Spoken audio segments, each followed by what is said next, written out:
Okay, so welcome everybody to this exciting webinar, and thank you for joining us today.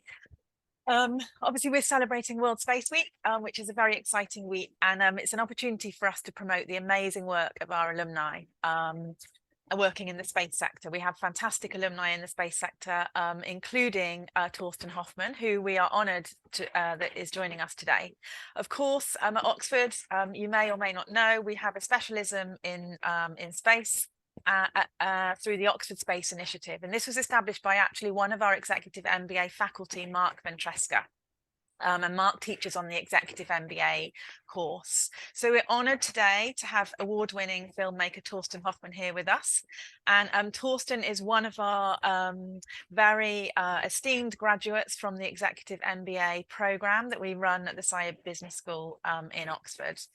And Torsten's going to share previews of his new film, Fortitude, Forging a $1 Trillion Space Economy.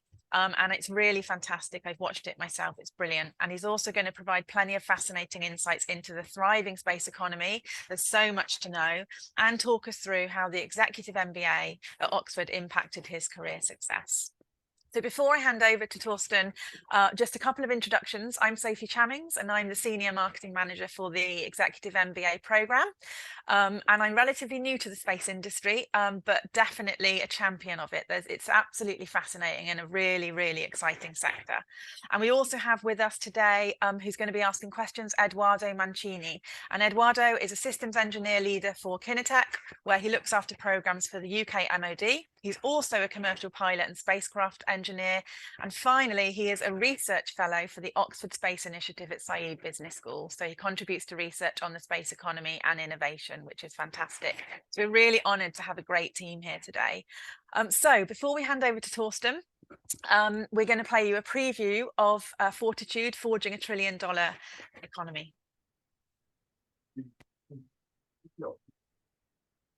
I'm Torsten Hoffmann, an award-winning filmmaker, entrepreneur, and techno-optimist. I'm really into emerging technologies and how trillion-dollar industries are forming around them.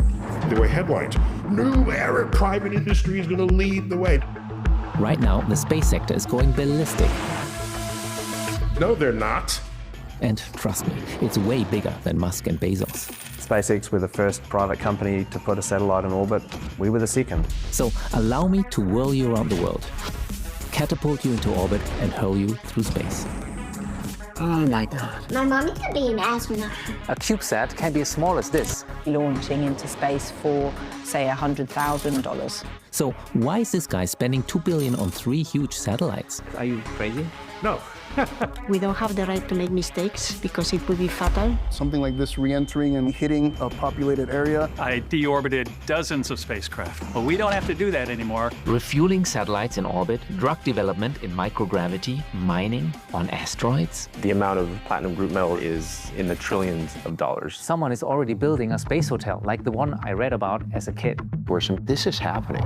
We are building a space station. If the public does not see the value of this is creating a $1 trillion market opportunity. I will work to ensure that they do. Roger that. Let's meet those turning science fiction into science fact.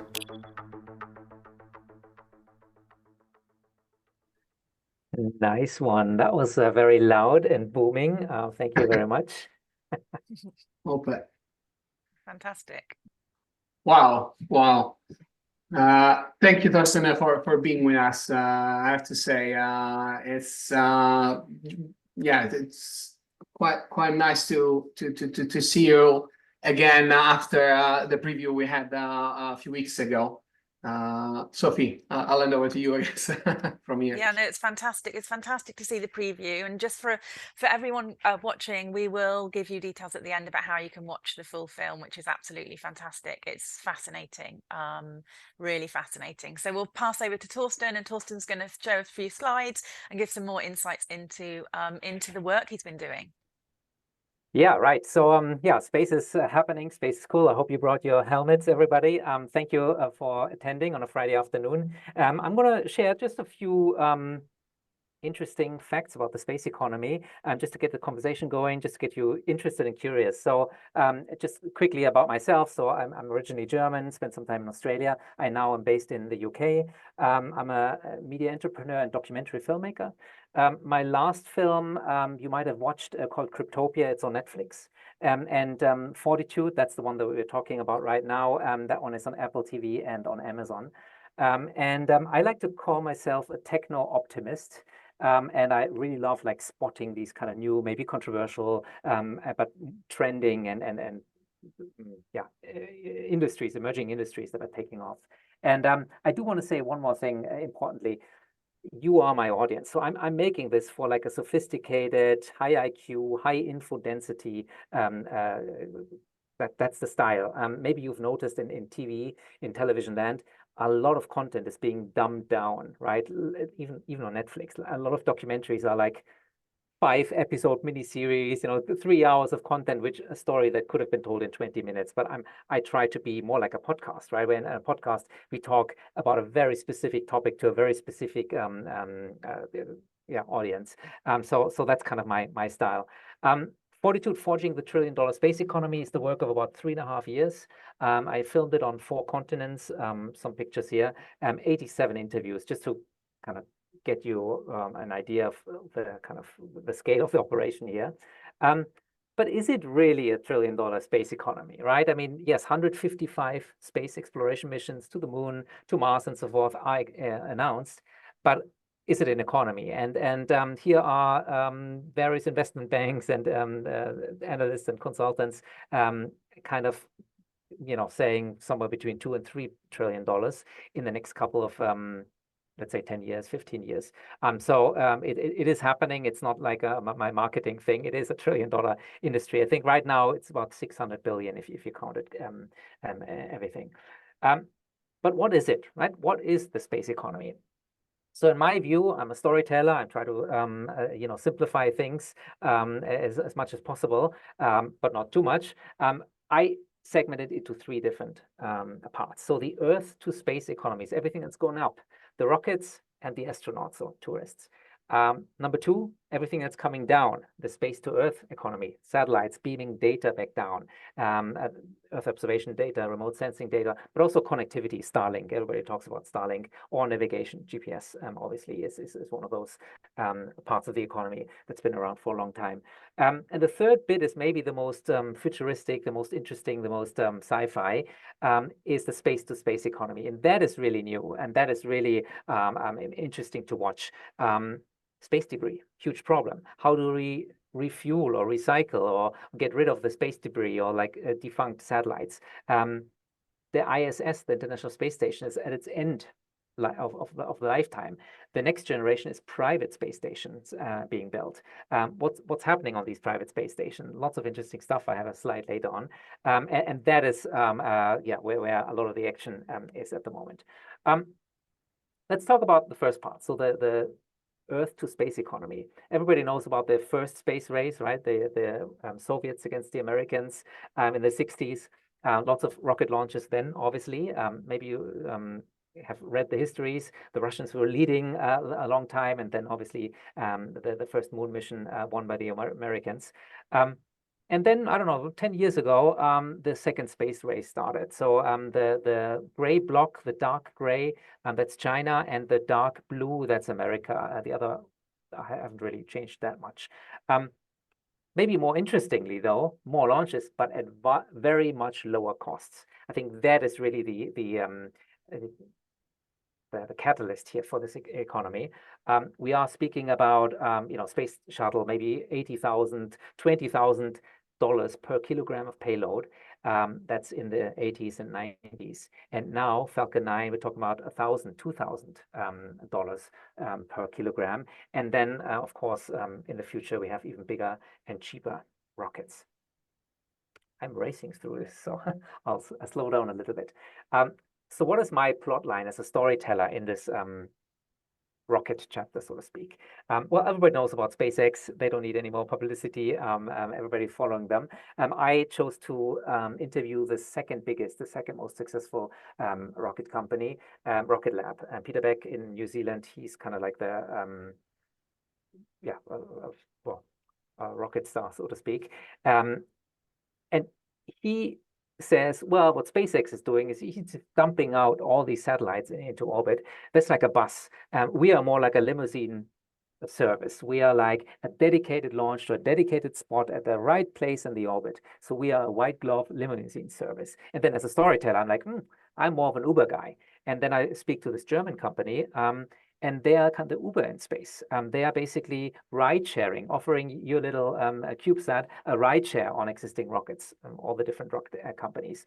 And then the last bit is a company out of Texas, and they say, well, what we can do, we're the Express. We can get you to space very, very fast. So famously, what they've done is they got a call from Space Force in a competition setup and said, okay, in 24 hours, you have to launch this satellite to this orbit. And they managed that. So within 24 hours, they can launch. So we have the bus, the limousine, the Uber, and the Express.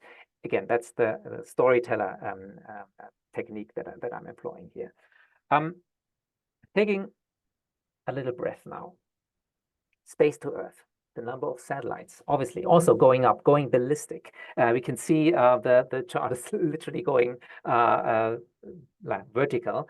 If you look more closely, it's mostly American, right? It's mostly the US. That's the number of satellites that is increased. I don't know whether you can see my cursor here. That's the brown orange line here.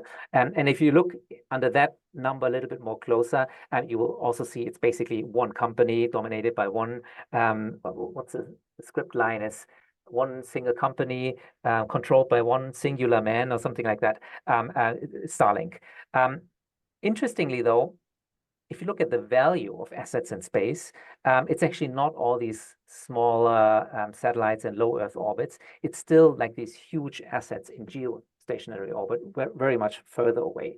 So 80% of the value, the billions of dollars, is out very much further. And all the action and the congestion is happening much closer to Earth. Now, we're showing another video soon, but let me just maybe as a storyline, how can we summarize the satellite industry? So we have much, much better tech. The CEO and co-founder of the largest Earth observation constellation called Planet Labs, told me that from the first generation of their satellites to the current one, they've had a 10,000-fold increase in performance.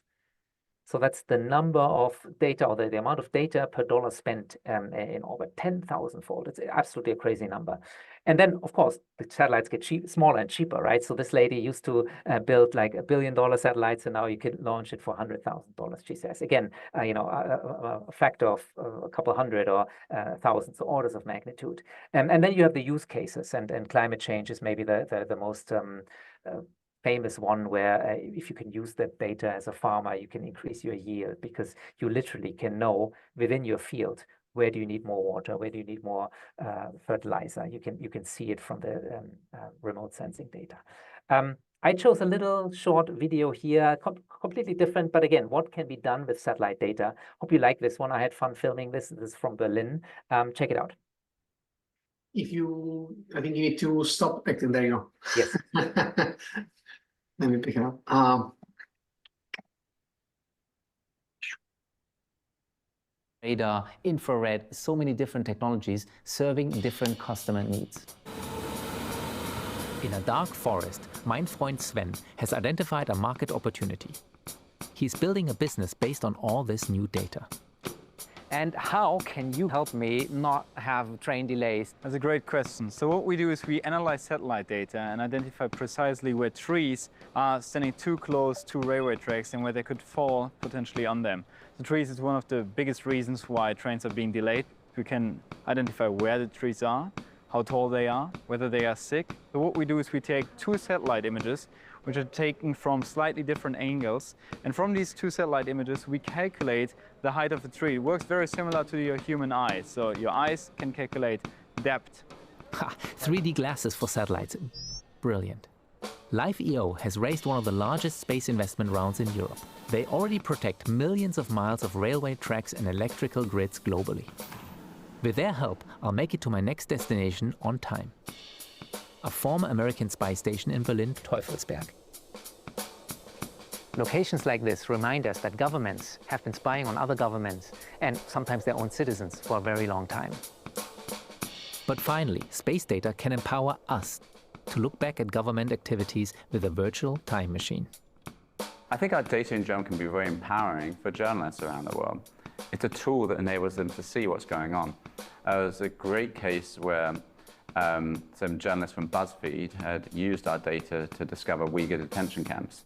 Mega is an investigative journalist who was based in China for many years until somehow her visa wasn't extended. Thanks, Luke. Thanks for catching that. Satellite data helped her and 2 collaborators to get to the truth on the ground, and they won a Pulitzer for it. So basically, the process started actually with Baidu Maps, where we noticed that. Yes. And that's it. Yes, I cut it off right there. So let me just summarize what we've just seen. I'll go back to the slides. 2 satellites from slightly different angle are so accurate that they can basically identify a single tree. I mean, that's crazy. Calculate how high they are, and then measure the distance between, the electrical line or the train line and that tree. And then actually the other thing is whether that tree is potentially sick, sick by a pest spreading or by like some disease in the forest or, basically dying. And that's a tree that could potentially fall and then cause all these problems. I mean, for me, this is absolutely, crazy and groundbreaking technology. And then, the storytelling kind of smoothly goes into the next topic, completely different, right? Satellite data empowered a journalist to, we didn't see that whole story, but let me just kind of finish it, to see, something's going on, something's not quite right in these regions. And she basically detected hundreds of these detention centers, concentration camps, right? So the human rights violations, and she won a Pulitzer Prize for it using satellite data. And then, of course, she corroborated that on the ground with local journalists as well. But I think what I'm trying to show here is space matters for all of us. We use GPS every day. We use connectivity every day, obviously. But like these examples are like tangible. Even my mother would understand those 2 case studies here. I'll continue here. I'm sure you'll have questions later for me on these topics. This is me. What am I? Space. That's an interesting suit. Yeah, hold on. Here we go. No, I'm in space. All right, space to space sector. Here we go. All right, so this is where I said, okay, this is getting interesting. This is one slide. There's a lot of content in here. Let me go bit by bit. Sorry for the confusion maybe on the slide. But again, private space stations. So I have one guy in the film Axiom who basically, that's the guy on the left. Their model is they start by attaching to the International Space Station one module, then another, and then they kind of go independent, right? So that's their model. Starlab is a project by Voyager Space, by European Space Agency and Airbus, and they're building, again, also a replacement of the ISS, also funded by NASA, by one of the grants, but they've done many deals, including with Hilton. We see the Space Hotel in a second. They do deals with pharma companies to do research, as an example. And the pharma example that we have in the film is Merck. Merck is a company, obviously an American, pharma giant, and they use microgravity research to. I'm not an expert here, but basically there's different ways of crystallizing molecules, for lack of a better word, and they can only do that in space. Again, I'm simplifying. Then finally, I'm talking to an expert from the European Space Agency who tells me, look, in microgravity, we can also manufacture materials that otherwise would not be possible. And that could be very special materials, fiber optic cables, special structures that we could build in space much more efficiently than we could bringing them up to space. So for example, in the future, when we build like huge solar arrays, maybe we don't have to, burn all that fuel on the way up. We can just kind of make it in much weaker structures, because you don't have to stand up in Earth gravity. It just needs to kind of float in space, right? So you need to build much less mass. So that would be on-orbit manufacturing. And then finally, asteroid mining. I mean, it's a whole sci-fi books have been written about it. But I mean, that's a fascinating story by itself. What I wanted to show you exclusively, I don't think I've showed this clip many times, is the Space Hilton Hotel. And again, that's something everybody, my mother, can understand, and everybody can kind of dream, okay, the honeymoon or whatever on a space station. Have a look at kind of my way to storytell, my way to kind of script that bit. I really had a lot of fun doing this. So let's show the next clip here, please.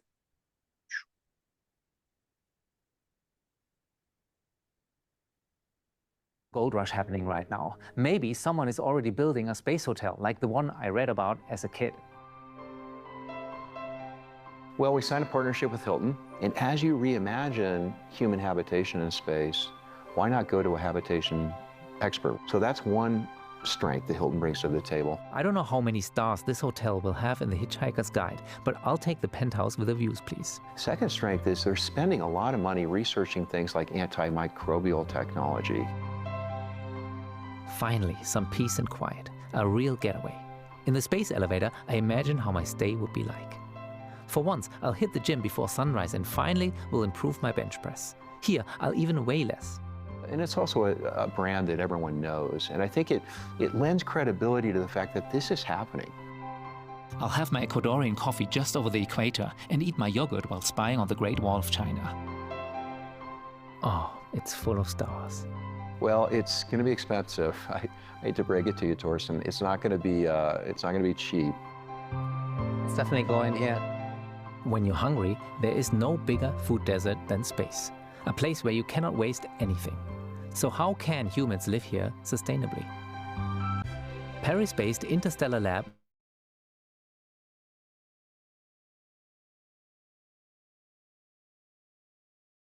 I think there was the cat. There was the cat there, Torsten, again.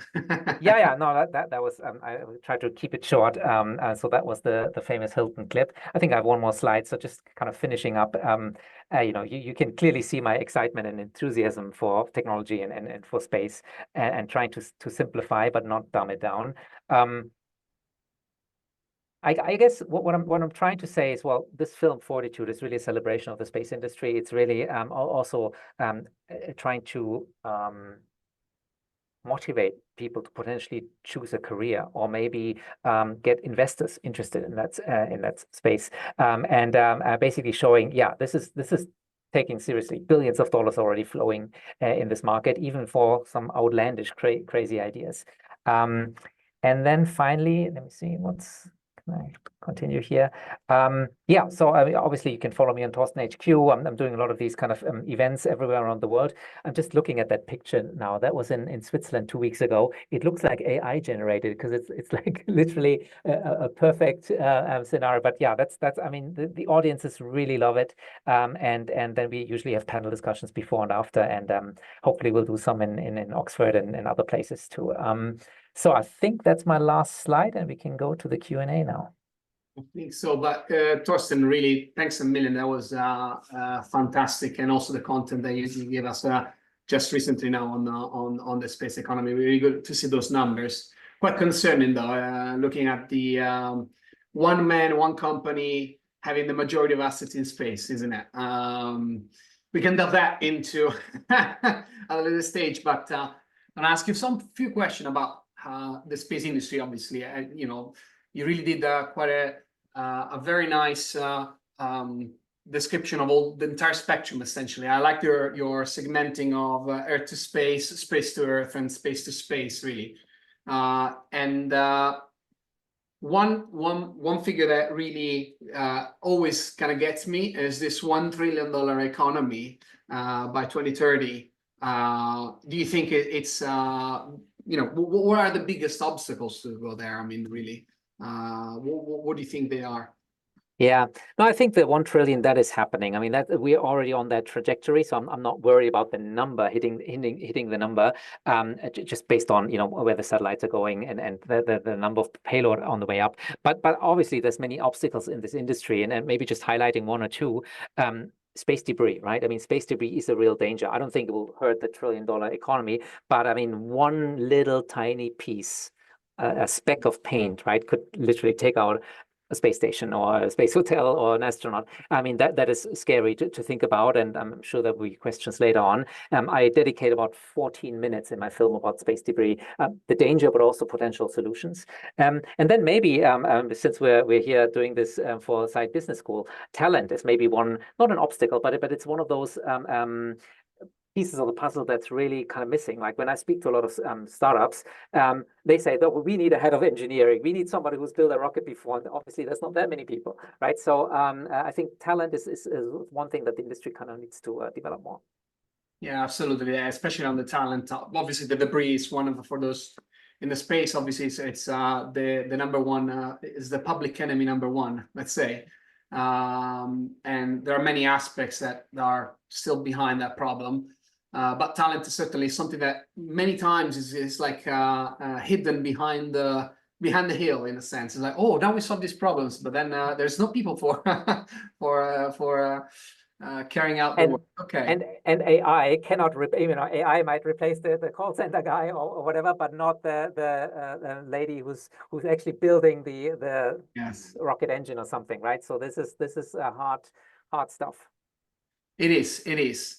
I have another question for you, which is regarding, obviously, you think it's going to happen, this $1 trillion economy is going to happen.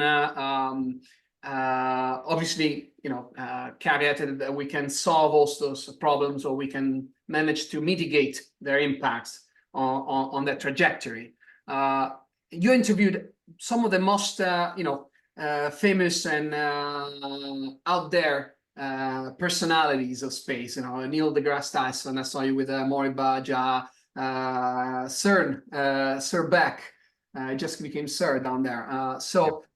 Question is, and obviously there are companies that work in all those three segments that you just said. Which one struck you as the craziest moonshot in a sense, in terms of a company, first and foremost? Yeah, I'll tell you two quick ones because they're both easy to understand and quick ones. So I talked to an initiative in America. They literally, it's a church. What has the church to do with the space economy? And their whole thing is, well, we want to bring Jesus and the cross to the moon, right? And this is like, for me, was like, wow, it's actually pretty fantastic. I mean, imagine, not this generation of moon missions, but like in 10 years' time, they could literally, or a corporation could literally put lights up in the moon, and then you look at the moon at night, you see the lights on, and maybe it's like a little logo or like a little cross. Just imagine that, right? But in terms of who's actually in the film, that asteroid mining story is very outlandish, and it's like, if I ask here everyone in the audience, is it a profitable, can that be a sustainable business? Most people would say no way. But this company actually raised more money than they needed after their YC round, and they're just testing their first test payloads. And it's happening. Yeah, we can already land on asteroids, and they have a plan to bring back those platinum, I think, probes. Pretty outlandish, but it might just work. Yeah, it might just work. Well, actually, we'll certain missions in the past always feel a little bit outside of this realm, but you never know going down the road whether it might become achievable or not. But okay, so that asteroid mining was the one that got you the most. How much of this then economy, you see, this 1 trillion economy, you think is actually real? How much you think is a hype? How much you think is what's the percentage between reality and hype?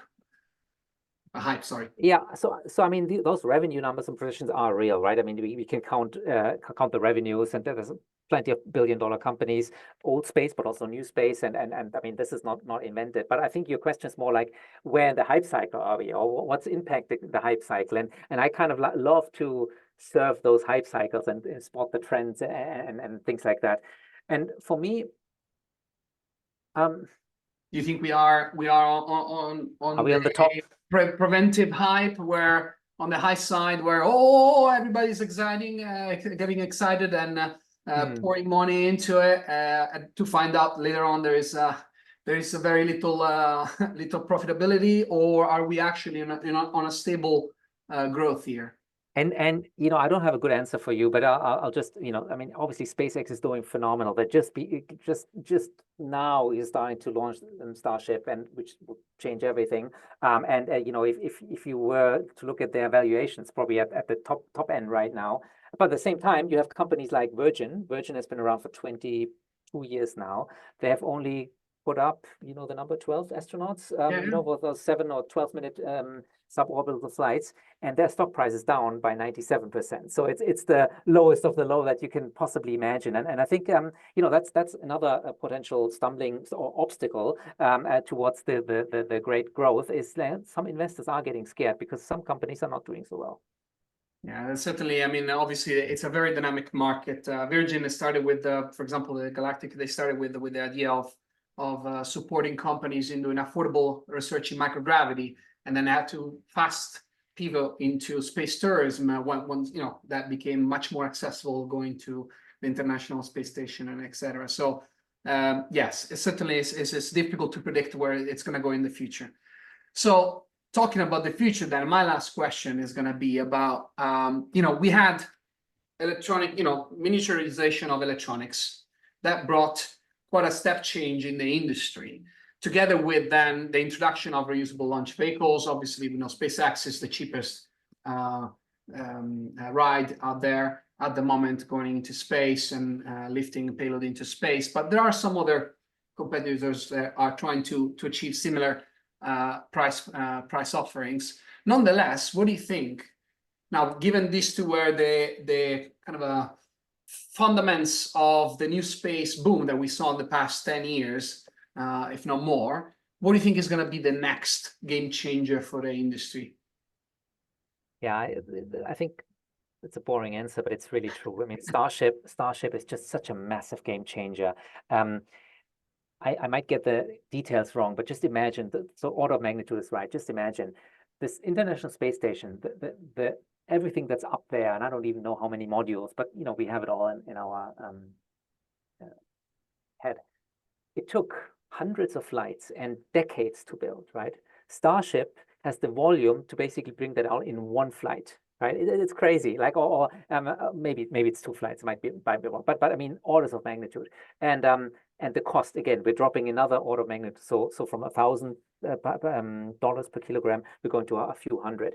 Starlab, for example, they have a deal with one of the early Starships. One ride and the whole space station is up. I mean, that is just going to change a lot of, yeah, a lot of the industry. For sure.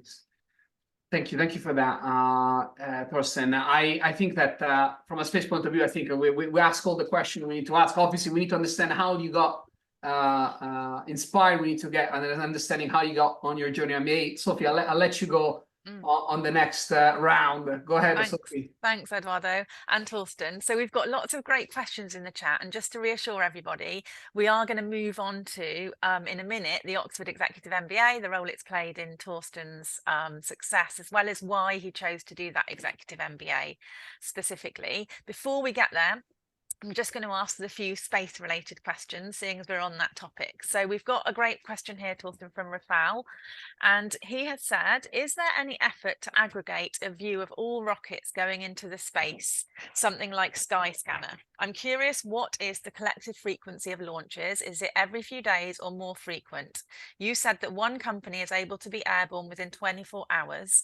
As a comparison, I used to work for an air cargo company 10 years ago who subcontracted to places like FedEx, DHL, and we had an ad hoc service within continental Europe and Northern Africa, defined by the range of the aircraft, with a promise to be in the air less than 3 hours from a call. Wow.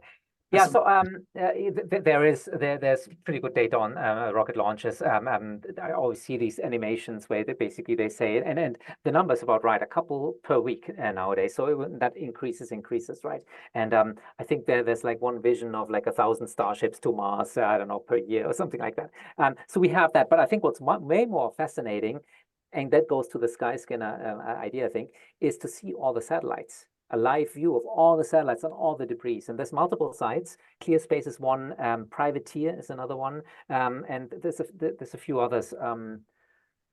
Eduardo, help me out. There's this one. For launches, there are many companies that actually provide that service essentially. But check out obviously, we're not doing publicity here. We're not doing commercial, but there are many companies that go out there and available at the moment to do that. But what I find fascinating, right? You could like a privateer with EE privateer. They have like an interactive thing, and you could literally look up your destination right now, Oxford or whatever, and then look up. Oh, there's a Starlink, like 3 Starlinks just now, right? And then you look 2 minutes later, you see, I don't know, like something else, like a ESA thing or the space station crossing over. It's fascinating. So yes, there is. Brilliant. Thanks, Torsten. Okay, so next question. What do you think will be the mix between robotics and humans for space development? Will humans really need to be in the mix moving forwards? Oh, yeah, good question. So I closed all my windows now, but I have the precise answer for that.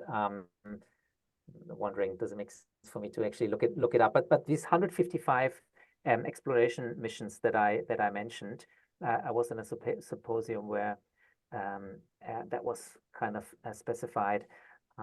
This is the slide here, 155 lunar and cislunar exploration missions. And I see how many are manned and non-manned. Yeah, no, I don't. But so the answer is both, right? I mean, we are not as species, humanity is not getting that excited to send another rover to Mars, but the first human on Mars, that's a very, very big deal, obviously. So I think it's both. Yeah, no doubt about it. Perfect. Okay. Next question from Joshua. Very fascinating presentation. How can one participate in the space economy from a non-technical engineering science background? Yes, I have at the end of the film, maybe you remember it from the premiere, there's this whole segment where people from Space Agency, from the White House, from maybe the United Nations, they basically list exactly that. So it couldn't be further from the truth that we only need the rocket scientists. We need the fashion designer, the filmmakers, the diplomats, and like everyone needs to be part of this. I mean, the $1 trillion economy. Yeah, obviously, it's more than just a few astronauts and a few rocket engineers. If you look, it's actually quite an interesting exercise to do. If you look at LinkedIn or even like SpaceX, the job boards there, what types of jobs are required, and it's like everything. It's way more than just hardcore engineers and astrophysicists.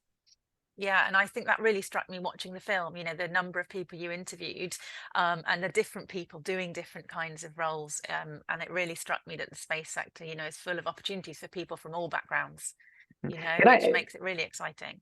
And maybe one more thing, because I just looked it up. So Spire Global is an American company. They have a very large satellite constellation. They also have a facility in Scotland. I interviewed one of their co-founders, like the technical guy, but the CEO, who I had not met before, I just looked up his profile because I'm speaking at a conference with him. And he was an MBA, so he's a business guy. So he, I don't know, came across the market or the idea, found a technical co-founder, and now it's, I don't want to say something wrong, $100 million company worth on the stock market or something like that. So yeah, these stories are happening. And you're a filmmaker working in space. You right. know? So right. yeah. Okay, final space question before we move on to the Executive MBA question. So thank you for sharing your fascinating work. From your personal, insightful perspective, who do you consider, well, this is probably quite a tough question, the 3 most promising investors in the field and why? Where would you personally invest $1 million with a 5 to 7 year investment horizon based on your industry overview, please? Yes. This is a tough question. That's a nice well, it would be a tough question, but since my last film was about crypto and blockchain and Bitcoin, I've had these questions hundreds of times, and I'm smart enough to never say anything concrete. Yeah. So I'm sorry, you have to hire me as a consultant. It's like every view is personal view, is not market. Yeah, exactly.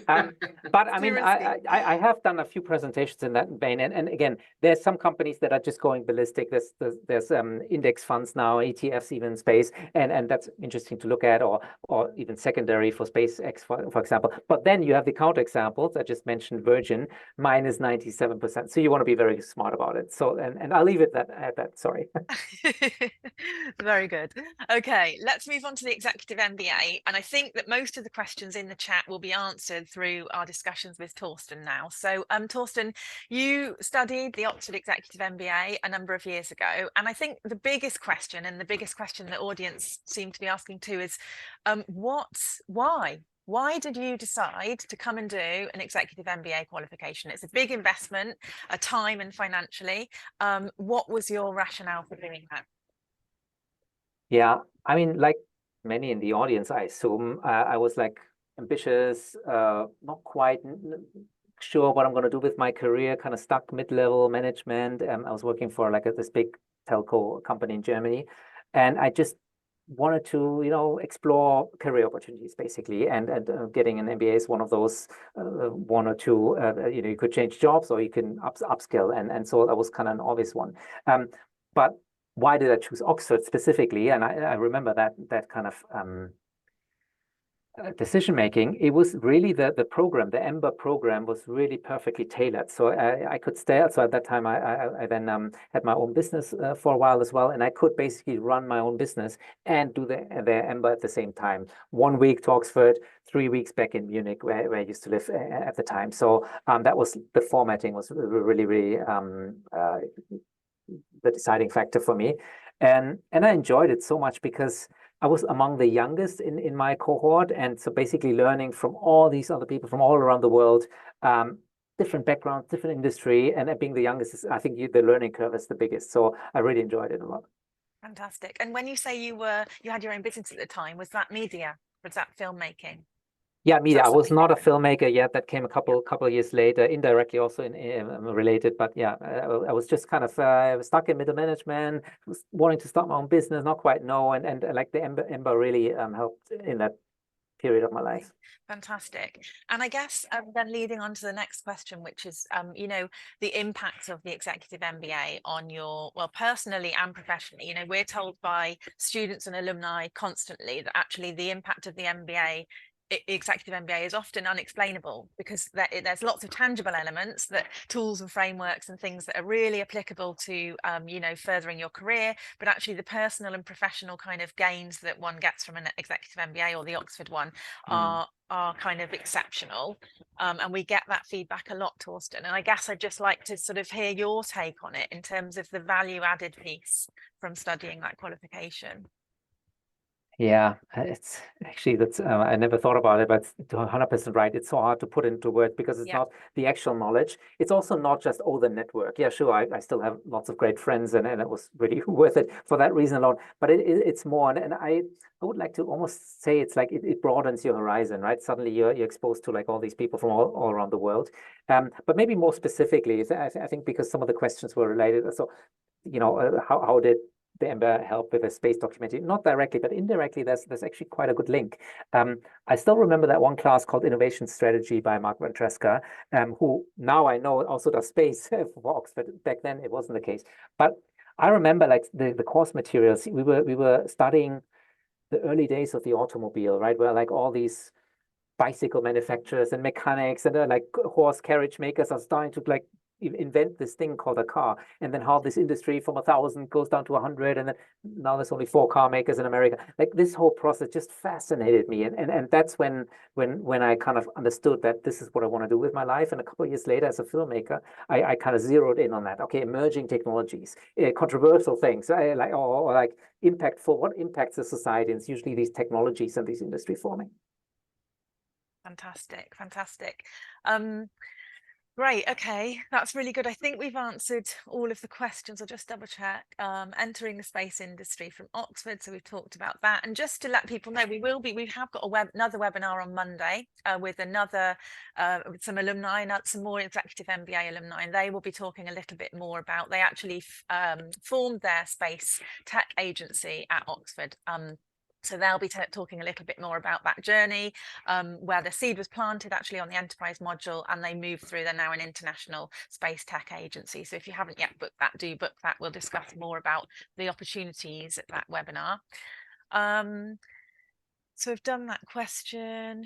Perfect. Okay, thank you, Torsten. That's brilliant. So I guess the big question that people probably want to know is what's next for you? Yeah, thanks for asking me. Obviously, I want people to watch the film, right? It's on Apple TV or on my website, and I will not leave space. I will continue to cover space. So every 2 years, I should be going back. Maybe this time I'll go back to Oxford to film a little bit, like Cryptopia, my last film. We did have a little segment in Oxford, but also I'm taking the film to live events everywhere. So hopefully again to Oxford. We're playing something in Davos. We're playing something at NASA, Goddard Center, Berlin, Paris, and maybe some of the audience members here. They have a corporate office or Christmas party or something, or a university screening that could be possible. So I'm very much interested in connecting with the audience. And then in terms of next topics, I always get asked, so what are you covering next? What are you covering next? As an independent filmmaker, it's really important to kind of have early supporters or early partners in a project. So I'm looking specifically at AI, obviously, artificial intelligence. And the other area of interest is longevity and biohacking. But I'm not going to spend 3 years of my time and my own money. I need kind of like some supporters, maybe Apple Watch for health, as an example, or some partners who maybe go on this journey with me together. How about joining the topic, bioengineering and space? Yeah, absolutely. And that gets very interesting then, right? And then I'll go to space and film there. How about that? Should we do that? Thanks, Torsten. And do you have any tips or pieces of knowledge for someone considering an executive MBA? There's lovely lots of people in the audience who are interested in it. What would be your kind of guidance, advice, tips to help someone succeed on the program? Yeah, I mean, I think before that, speak to other alumni, maybe in your industry, and I know you guys have a really great global network and events everywhere. So I think I would definitely make use of that. And then in the program, I mean, I would just say try to work with as many diverse people as possible, and I know especially among MBA, full-time MBA classes. There's this cohort of Indians or the cohort of Chinese people, and they work by themselves. No, I think the whole point of it is to try to work with everyone. I think that's part of the value. It's not only the content; it's really those social connections, and you can learn so much from your classmates, especially if they're older or more experienced than you. Right. And do you think you'd be where you are now without the executive MBA? I would still be probably in the media industry, but I wouldn't be an ambitious filmmaker, like trying to, tackle like these impossible projects in the space industry. Bitcoin, in 2014, I made that film. It's like this thinking big mentality and like this framework in the Tresca classes about, how to think about these things. Even there's a structure beneath it and the stories that you can tell. So I would be doing something similar, but less ambitious and on a smaller scale. Yeah, fantastic. All right. Okay.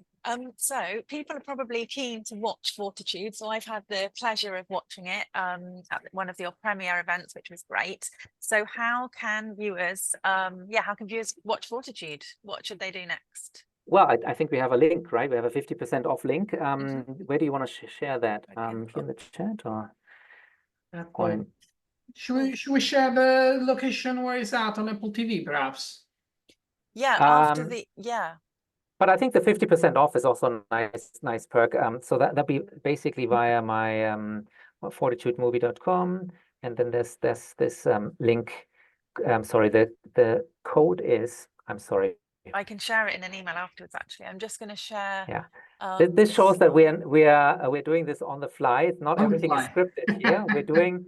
So here it is. The code is called SBSX space, all in one word. So SBSX space, and 50% off. Go on my website, fortitudemovie.com. And I'm just going to share.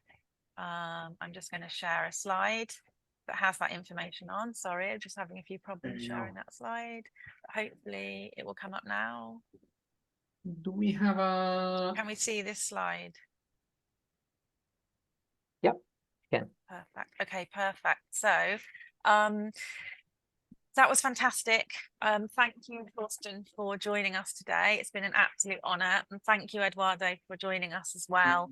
Your knowledge is obviously exceptional, far better than mine.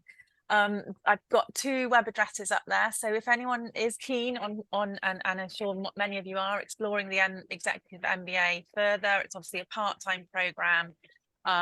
Please do have a look at the webpage, and you can book a one-to-one meeting with one of our recruitment managers, or of course attend one of our other recruitment events. Applications will be open soon for our September 25 cohort, and applications are currently open for our January 25 cohort as well. So it's a really unique program, and I definitely encourage you to take that next step and have a one-to-one conversation with one of our recruitment managers, find out if it's the right fit for you. And alumni. Yeah, and alumni. We often run sort of alumni panels and student panels as well. So we'll keep you updated with those as we get them organised. But we're always on the lookout for exceptional candidates from different professional backgrounds. I think that's a big piece to get across there, is that we have candidates from such a diverse range of sectors and people from all across the globe. And I think that's one of the pieces of magic of the programme, really, is there's so much diversity in terms of inspiration and ideas and intellectual thinking. It's fantastic. And of course, if you want to know about Torsten's work, more about Torsten's work, and watch the film, I popped Torsten's web address there. He's happy for you to get in contact with him, and we will send an email out, a follow-up email out after this webinar. We will send a link to the recorded webinar, and we'll also send a 50% discount code for Torsten's film, so you can all watch the full film. Brilliant. Thank you so much. This is fun. It's a fun Friday afternoon. Yeah, it's good. Yeah, really. Thank you for having us, Sophie. Thank you so much, everybody. Take care and have a wonderful weekend. Thank you. All right. Bye. See you in space.